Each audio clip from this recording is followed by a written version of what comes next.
fatigué. Monsieur Haro, je vois avec le sourire, malgré une journée fatigante, sûrement. C'est aussi comment on fait.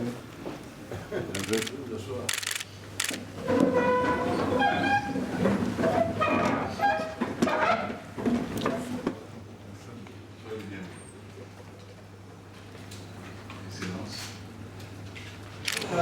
Tout d'abord, je dois avouer que nous avons tous été très impressionnés par le président de la République du Mali.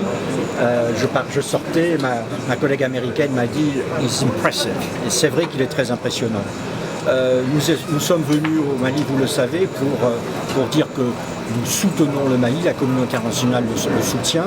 Le Mali a effectué une première étape très impressionnante avec les élections. Le Mali a un pouvoir constitutionnel et légitime. Maintenant, la seconde étape, c'est-à-dire la réconciliation nationale, et nous voulions discuter avec le président du Mali pour savoir quelles étaient ses intentions, quels étaient ses plans, puisque de nouveau cette réconciliation sera malienne pour les Maliens.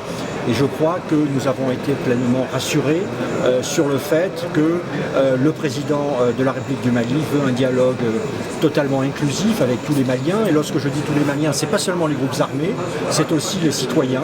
Nous sommes allés ce matin à Mopti et nous avons été émus d'entendre des gens nous dire il faut aussi parler aux victimes, il faut aussi parler à tous ceux qui ont subi les groupes armés.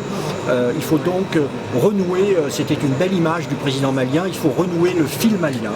Il faut recréer la communauté malienne et c'est un travail de longue échéance, mais je crois qu'en sortant de cet entretien, nous avons confiance que le président peut y parvenir. D'abord, le président nous a bien dit qu'il était dans une logique de dialogue et absolument pas de confrontation. Il veut trouver une solution politique. Tout d'abord, très clairement, il veut tirer les leçons des échecs précédents. Vous savez qu'il y a eu des accords et il veut tirer et il veut une paix, finalement, le dit-il, pour toujours. Il ne veut pas qu'il y ait des crises récurrentes. Il veut donc trouver une solution, travailler en profondeur. Deuxièmement, je l'ai dit, il nous a affirmé qu'il fallait aller plus loin que les accords de Ouagadougou sur la base des acquis des accords de Ouagadougou, mais qui n'était qu'un accord préliminaire.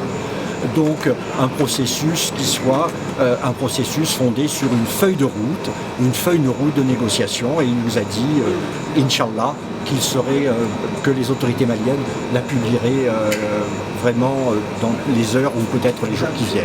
Nous sommes ici pour écouter, nous sommes ici pour poser des questions et pour dire que les Nations Unies, nous serons prêts à soutenir ce processus. Merci. Merci beaucoup.